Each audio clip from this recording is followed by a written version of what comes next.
Okay. There he is. Peeping. Hi, Peeper. Hi, Peeper. What you doing? Hi, Kenna. Hi, Kenna. Hi, Kenna.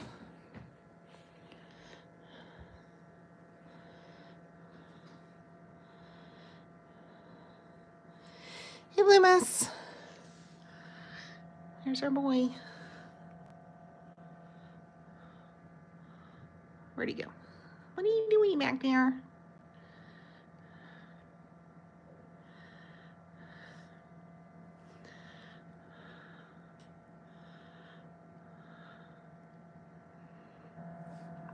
Did you guys see his hair?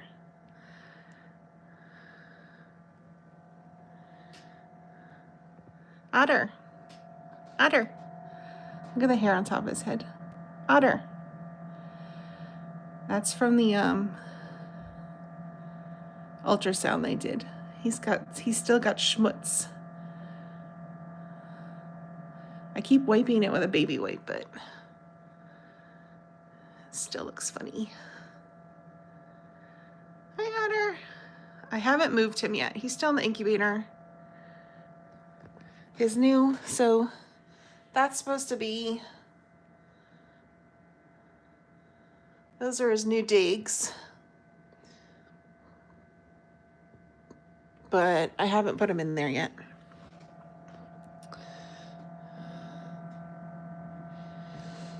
He's still there. Schmutz. That's exactly what he's got. Yeah, he's pretty comfy in here. He uses his litter box to poop all the time. I think he must be peeing in there, but I don't really see it.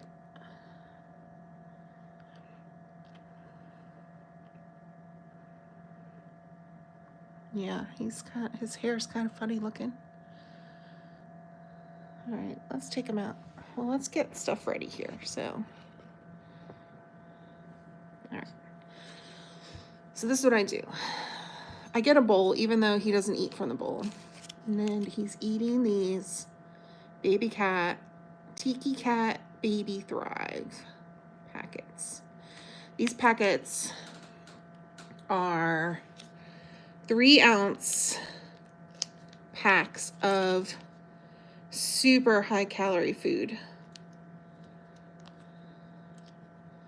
So he only needs to eat a little bit to get a lot of calories, and he likes them.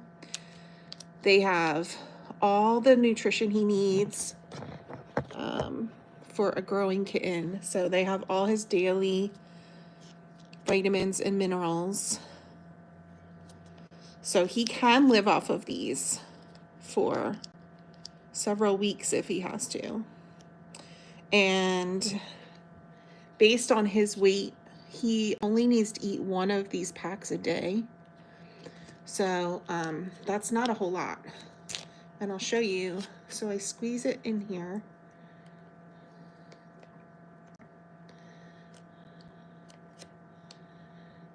And he gets this every 4 hours.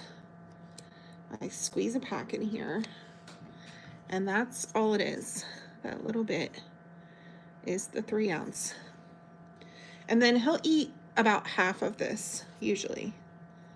He doesn't eat the whole pack, but he gets fed every 4 hours and he eats about a half. So that's a decent amount of food that he's been eating. Hey buddy, you want to come out and eat? But he's not always hungry. So he hasn't eaten directly from the bowl yet. I always try to get him to eat from the bowl.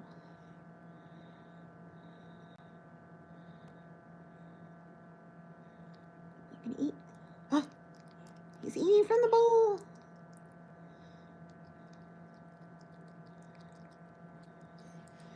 You guys, he's eating from the bowl.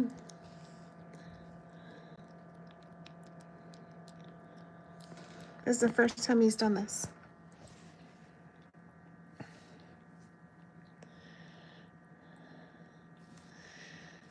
He always, in the past, I always had to put it on a spoon and then bring it up to his face.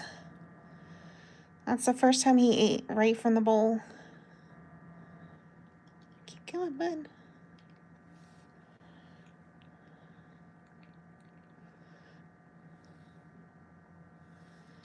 Look at that. Oh my goodness, like a big boy.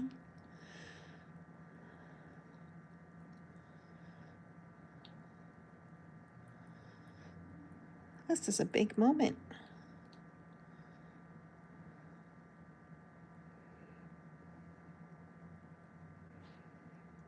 Look at that. And we got it on cam.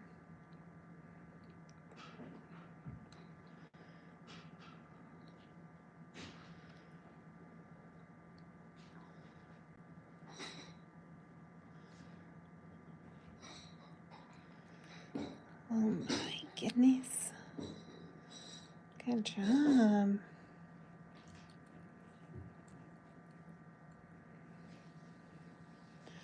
So you see, he just eats like little bites, little licks. He doesn't like inhale his food, but as I said, he doesn't need a whole lot of this food. Keep going, bud.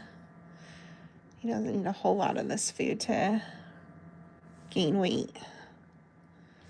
All right, you really shouldn't be done yet though.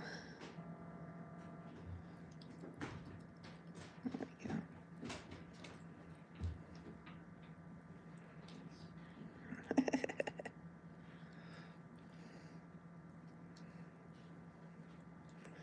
we go. Yeah. That's what I usually have to do. And he moves his head everywhere, so I have to follow him around with a spoon.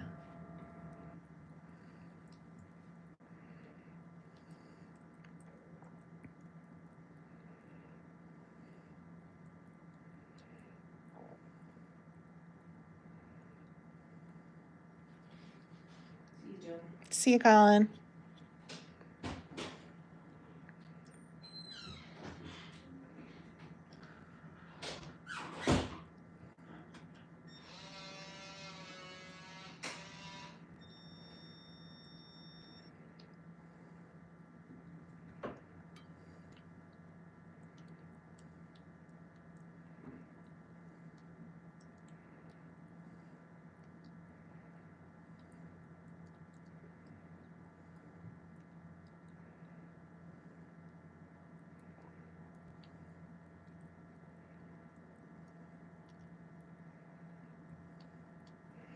So for the first 4 days or so, I was tube feeding him because he showed no interest in food or a bottle.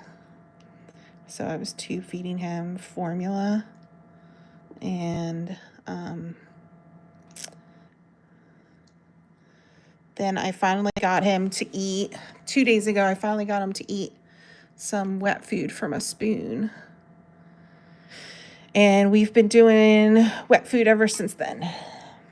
So no more tube feeding, thankfully, because it's very dangerous. He has teeth, and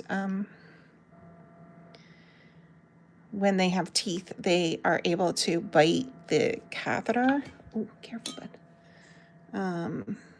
And swallow it, which is, of course, really, really dangerous. And they have to go to the ER. So we need to avoid that.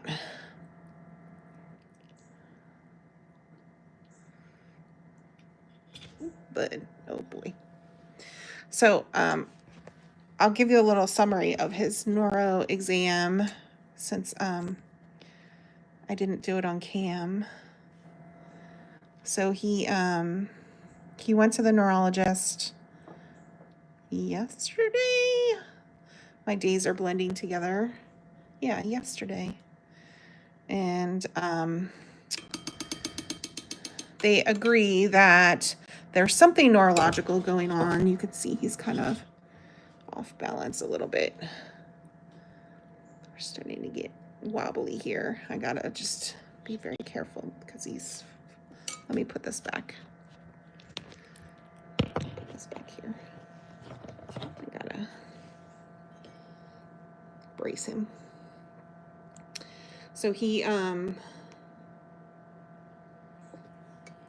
is, you know, there's something neurological going on. He doesn't, he can lift his head. He's able to lift his head, but on a regular basis, his head droops down, like just in his natural, relaxed state. And he does some head presses. So they had him walking, and he has a very CH-like walk. He has that sort of elongated gait and wobbly, which can be a little hard to gauge.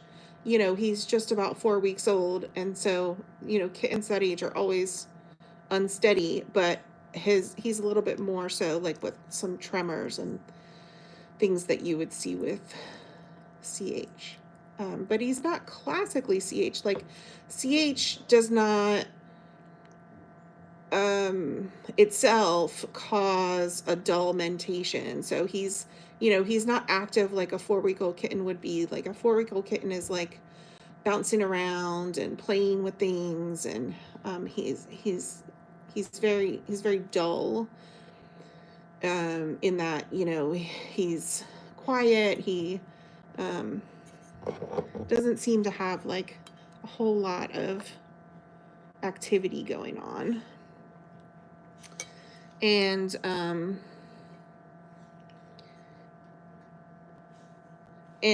you know, the head drooping is not a symptom of CH. So there's no clear diagnosis based on evaluating him yesterday.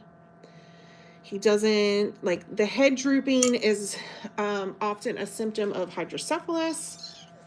Oh, that usually means he has to pee. Hold on. He really only meows when he has to go potty.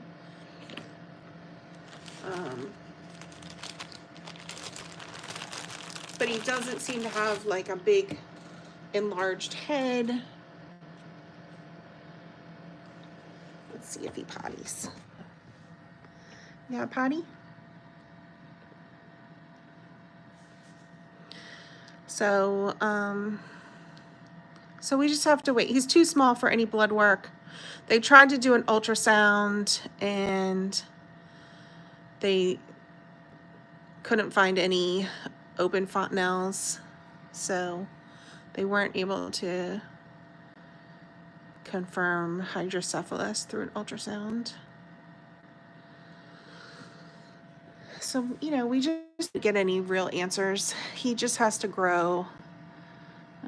Unfortunately, since they don't know what it is, they can't tell us a prognosis for him.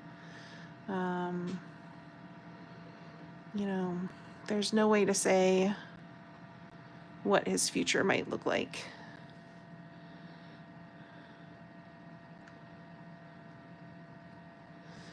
All right, I'm gonna potty him because I know that he poops in there, but usually when I feed him, I actually give him a little potty to pee.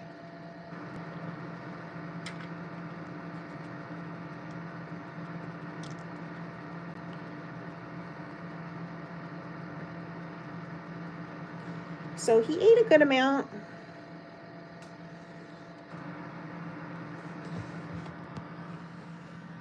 That's all that's left. A little bit. So he ate at least half.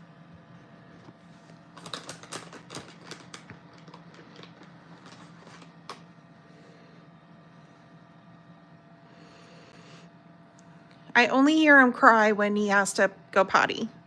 He like meows right before he has to pee or poop. But that's honestly the only time that I've heard him cry. So he spends most of his time sleeping. He likes to crawl on top of his bunny. He really loves to kind of nestle in the back there. He's not super active. He does sleep a lot.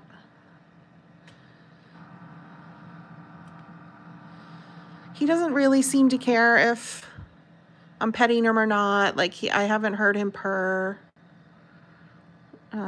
He doesn't seem to mind being held and kissed on his head, but he doesn't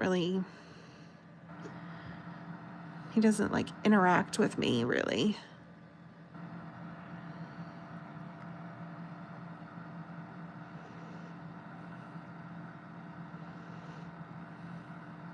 So it's nice and warm in there.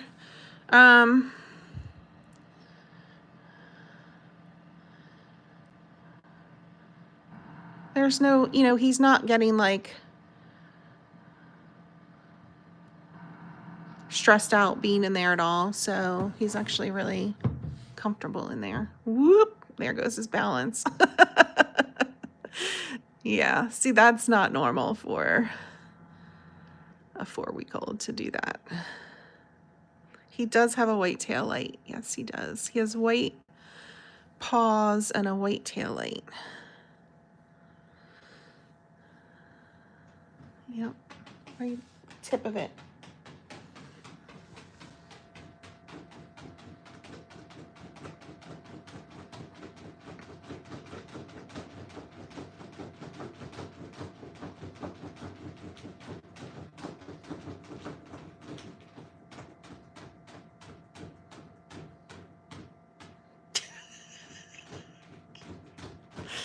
Choo choo.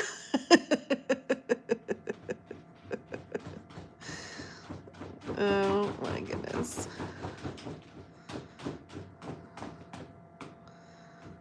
She's used to this. She's used to Fizzy being in there, I think. She used to do this with Fizz when Fizz had to stay in there. Oh my God, Kenna. No, he's not on any meds.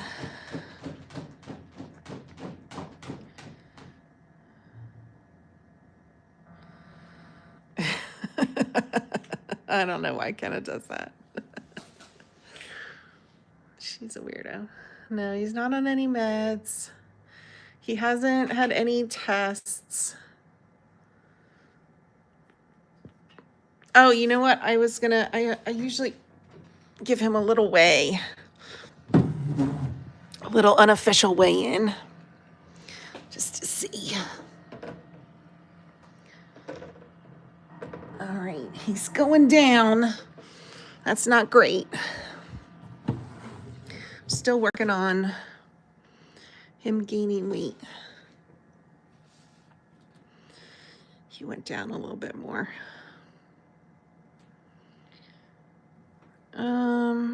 There's several reasons why I cat head presses.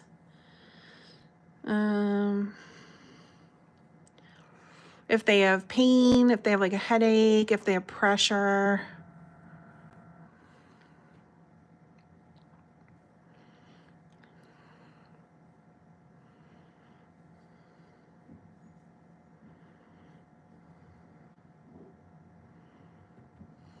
The other thing too is that this wall right here is very warm from the incubator. And sometimes I wonder if he's just pressing on that because it's really warm on his face.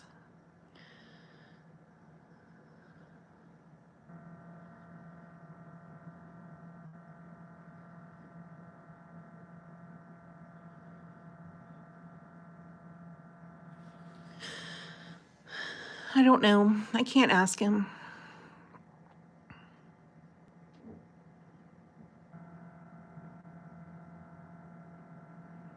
Yeah, you're welcome, Louise.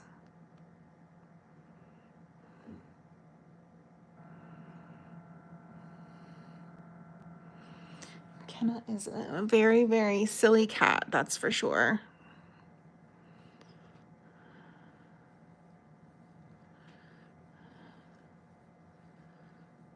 All right, I think I answered everybody's questions. Lynn, I just answered that.